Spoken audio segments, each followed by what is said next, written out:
নারীর মাথা থেকে পা পর্যন্ত সর্বাঙ্গই সুন্দর, মাথা থেকে পা পর্যন্ত সর্বাঙ্গই সুন্দর। কথাটা মুফাসসিরিনে কেরাম তাফসীরের কিতাবে এভাবে বুঝিয়েছেন যে একটা যুবক পুরুষ একটা ভিন্ন যুবতী নারীর শরীরের যে অঙ্গ দেখলে আরও দেখতে চায় সেটাই সুন্দর। আল্লাহ পক্ষান্তরে ইবনে মাসুদ এই কোন সৌন্দর্য দেখে রাখা কঠিন, এটার সমাধান বের করার জন্য ইস্তেহাদ করেছেন। ইবনে মাসুদ ইস্তেহাদ করে বলেন, নারীর মাথা থেকে পা পর্যন্ত সর্বাঙ্গই সুন্দর, মাথা থেকে পা পর্যন্ত সর্বাঙ্গই সুন্দর। কথাটা মুফাসসিরিনে কেরাম তাফসীরের কিতাবে এভাবে বুঝিয়েছেন যে একটা যুবক পুরুষ একটা ভিন্ন যুবতী নারীর শরীরের যে অঙ্গ দেখলে আরও দেখতে চায় সেটাই সুন্দর। আল্লাহ বলছেন নারীর সুন্দর দেখে রাখতে হবে। কোন সুন্দরটা কোনটা? ইবনে মাসুদ বলেন না, যুবক পুরুষ যুবতী নারীর শরীরের যে অঙ্গ দেখলে আবার দেখতে চায় এটাই সুন্দর। ইবনে মাসুদের ব্যাখ্যা বুঝে থাকলে বলুন তো, নারীর মাথার চুল কোনো যুবকে দেখলে আর দেখতে চায় না, যুবতী নারীর হাত দেখলে যুবকে আর দেখতে চায় না, যুবতী নারীর পা দেখলে যুবক পুরুষ আর দেখতে চায় না, হ্যাঁ যুবতী নারীর মুখ দেখলে আর দেখতে চায় না। কাজেই মুখ সুন্দর নয়। ঘটনা এইরকম না সম্পূর্ণ বিপরীত। এই জন্য ইবনে মাসউদ রাদিয়াল্লাহু আনহু বলেন নারীর মাথার থেকে পাও পর্যন্ত সবটুকুই সুন্দর। আর আল্লাহ যেহেতু বলেছেন নারীরা তাদের সুন্দর দেখে রাখবে, কাজেই নারী যখন ঘর থেকে বের হয় রাস্তায় মাথার থেকে পা পর্যন্ত মাথার চুল সহ, মাথা সহ, হাত সহ, পা সহ, চেহারা সহ ঢেকে রাখতে হবে। তবে যে আল্লাহ বলেছেন যেই সুন্দর দেখে রাখা কঠিন, এই সুন্দর চেহারার সুন্দর নয়। এই সুন্দর হইল শরীরের সুন্দর ডাকবে পোশাক দ্বারা, কিন্তু যুবতী নারীর গায়ে পরিহিত পোশাকটাও যুবক পুরুষের দৃষ্টিতে সুন্দরই লাগে। এই কথাটা কি কোনো নাবালক ছেলেকে বোঝানো যাবে? না আপনারা বুঝেন? বলুন। যুবতী নারীকে দেখতে যেমন যুবক পুরুষের দৃষ্টিতে সুন্দরই লাগে, ঠিক তেমনিভাবে যুবতী নারীর গায়ে যে পোশাক পরলো এই পোশাকটাও দেখতে যুবক পুরুষের দৃষ্টিতে সুন্দরই লাগে। আল্লাহ যেহেতু বলছেন সুন্দর ডাকতে হবে, তাহলে শরীরের সুন্দর ডাকতে হবে পোশাকের দ্বারা, আর পোশাকের সুন্দর ডাকতে হবে বুরকার দ্বারা। ইবনে মাসুদের তফসির, ইবনে মাসুদের গবেষণা, ইবনে মাসুদের সমাধান।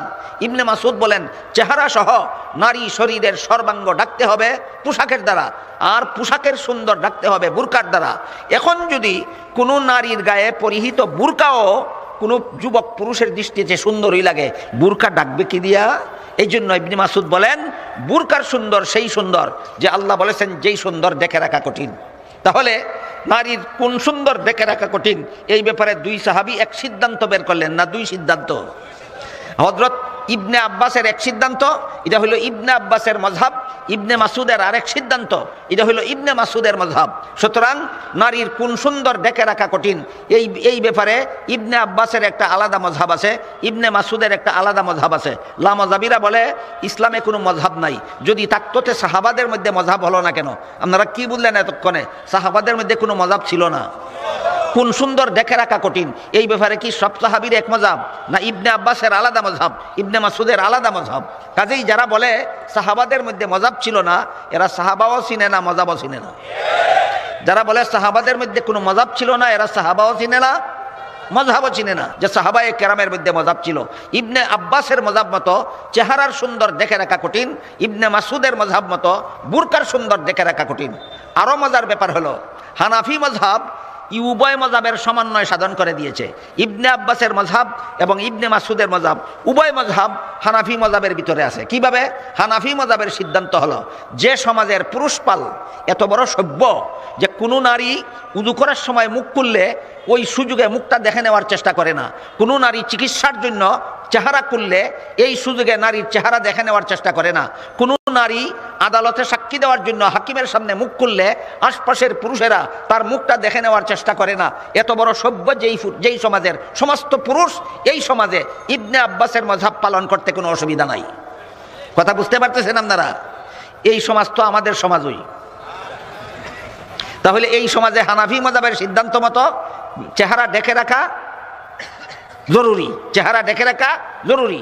কারণ নারী উযু করার সময় যদি মুখ খুলে আর এই সুযোগে যদি রাস্তার পুরুষ পালে তার মুখটা দেখে নেওয়ার চেষ্টা করে, নারী চিকিৎসার জন্য যদি মুখ খুলে এই সুযোগে যদি হাসপাতালের ভিতরে অবস্থানরত পুরুষেরা তার মুখটা দেখে নেওয়ার চেষ্টা করে, নারী যদি আদালতে সাক্ষী দেওয়ার জন্য মুখ খুলে এই সুযোগে যদি আদালতে উপস্থিত পুরুষ পালেরা তার মুখটা দেখে নেওয়ার জন্য চেষ্টা করে, তাহলে হানাফি মাযহাব মতো এখানে ইবনে আব্বাসের মাযহাব বলবৎ না ইবনে মাসউদের মাযহাব বলবৎ? ইবনে মাসউদের মাযহাব পালন করতে হবে। যেই সমাজের পুরুষরা ঠেকাবশত নারীর মুখ খুললে দেখে নেওয়ার চেষ্টা করে না, সেই সমাজে ইবনে আব্বাসের মাযহাব পালন করা যাবে। আর যেই সমাজে ঠেকাবশত নারী তার চেহারা খুললে পুরুষ পাল তার মুখটা দেখে নেওয়ার চেষ্টা করে, সেই সমাজে ইবনে আব্বাসের মাযহাব বলবৎ হবে না, সেই সমাজে ইবনে মাসউদের মাযহাব পালন করতে হবে। বুঝে থাকলে এবার বলুন, নারীদের মুখ ঢাকার কোনো বিধান ইসলামে নাই, সত্য না মিথ্যা? তো লামাযহাবীরা আমাদের বর্তমান সমাজে যত ধরনের ফিতনা ছড়াচ্ছে, এর মধ্যে আরেকটা ফিতনা হইল মারাত্মক। সেইটা হইল তারা বলে যে নারী পুরুষের নামাজে কোনো ব্যবধান নাই, পুরুষরাও মসজিদে গিয়া জামাতের সাথে নামাজ পড়তে হবে, নারীরাও মসজিদে গিয়া জামাতের সাথে নামাজ পড়তে হবে। পুরুষেরও মুখ ঢাকার কোনো বিধান ইসলামে নাই, নারীরও মুখ ঢাকার কোনো বিধান ইসলামে নাই। এই ফতোয়াবাজি করে চলেছে এই ফিতনাবাজ এই লামাযহাবীরা। এদের দুইটা ফতোয়াবাজি সম্পর্কে আমাদের একটু বোঝা দরকার এবং সতর্ক হওয়া দরকার। আমাদের বর্তমান সমাজের লামাযহাবীদের দুইটা মারাত্মক ফতোয়াবাজি। একটা হলো নারী পুরুষের নামাজে কোনো ব্যবধান নাই। যেহেতু নারী পুরুষের নামাজে কোনো ব্যবধান নাই, এই জন্য পুরুষদেরকে যেভাবে মসজিদে গিয়ে জমাতে নামাজ পড়তে হবে, নারীদেরও তেমনিভাবে মসজিদে গিয়ে জমাতে নামাজ পড়তে হবে। এটা হলো লামাযহাবীদের একটা ফতোয়া না ফতোয়াবাজি। একটা জিনিসের নাম হইল ফতুয়া, আর একটার নাম হইল ফতুয়াবাজি। ফতুয়া কয় আল্লাহর বিধানকে ঘোষণা দেওয়ার নাম ফতুয়া, আল্লাহর বিধান ঘোষণা দেওয়ার নাম ফতুয়া। আর আল্লাহর বিধান নিয়ে তামাশা করার নাম ফতুয়াবাজি। আল্লাহর বিধান ঘোষণা দেওয়ার নাম ফতুয়া, আর আল্লাহর বিধান নিয়ে তামসা করার নাম ফতুয়াবাজি। লামাযহাবীরা যে বলে নারী পুরুষের নামাজে কোনো ব্যবধান নাই, এটা ফতুয়া না ফতুয়াবাজি?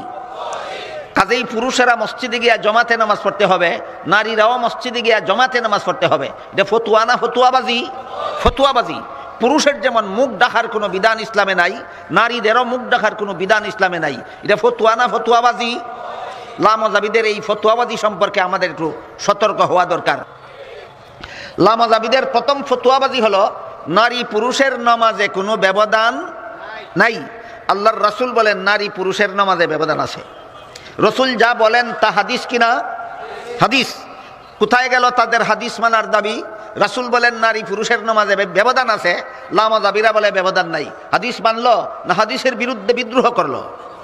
এই জন্য বলেছিলাম যারা লামাযহাবী কোরআন হাদিস মানার দোয়াই দিয়া লামাযহাবী হইল, আসলে এরা কোরআনও মানে না, হাদিসও মানে না। রাসূল করিম সাল্লাল্লাহু আলাইহি ওয়াসাল্লাম নারী পুরুষের নামাজে যত ব্যবধান বর্ণনা করেছেন, এর মধ্যে একটা ব্যবধান হলো, এক হাদিসে রাসূল করিম সাল্লাল্লাহু আলাইহি ওয়াসাল্লাম বলেন খায়রু মাসাজিদিন নিসায়ে কারু বুয়ুতিহিন্না, নারীদের শ্রেষ্ঠ মসজিদ তাদের ঘরের কোণা। নারীদের শ্রেষ্ঠ মসজিদ তাদের ঘরের কোণা।